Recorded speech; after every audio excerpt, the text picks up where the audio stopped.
All right, so today we're going to find the volume of some composite shapes. So basically what they've done is they've put together some different polygons and then made a prism out of them.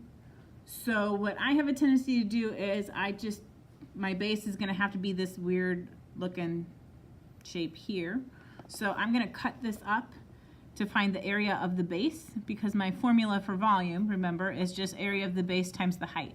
So that doesn't change. The only thing that changes is maybe how I find the area of this base. So if I cut this here like this, I can find the area of this larger rectangle, and then the area of this, well, this is going to wind up being a square. If this side is 2, this side would be 2. So to find the area of this rectangle, I would have to take 6 times 4, which is 24.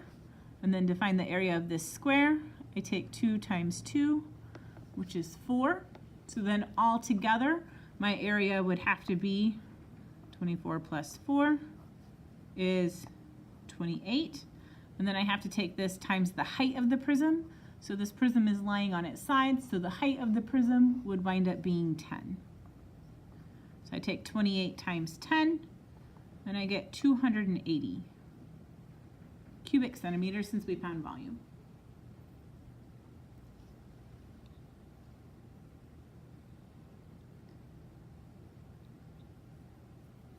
For 6,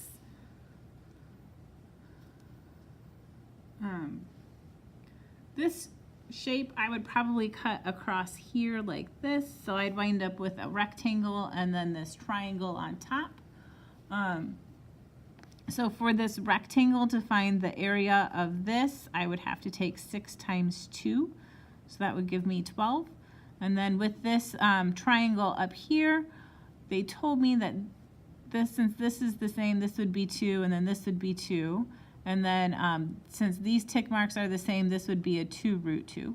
If you remember, our formula for the area of a triangle is 1/2 base times height, where the base and the height have to be perpendicular. So I'm looking at this saying, well, this is my hypotenuse, so I'm going to use, since this is a right triangle here, I'm going to use the base and my height to be 2 root 2 and 2 root 2. So I'll take 1/2 times 2 root 2 times 2 root 2. So I'm going to multiply 2 root 2 times 2 root 2.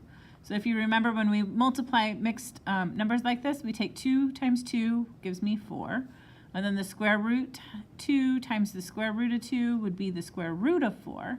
But we know the square root of 4 is 2. So I have to take this 4 times 2, and that would give me 8. And then I have to take half of that. So that would give me 4. So the area of this triangle is 4. So then to find the area of the base, all I have to do is take 12 plus 4. That gives me 16. And then our volume is area of the base times the height. So I'm taking 16 times the height of my prism. Now remember, if this is my base, the height of the prism is lying on its side, so the height of the prism itself would be 3. And 16 times 3 is 48. And my label would be centimeters cubed. And that's it. So today we just had to do some composite shapes. So I want to do a couple examples where we were doing some composite shapes. You can have the rest of the period to work on homework.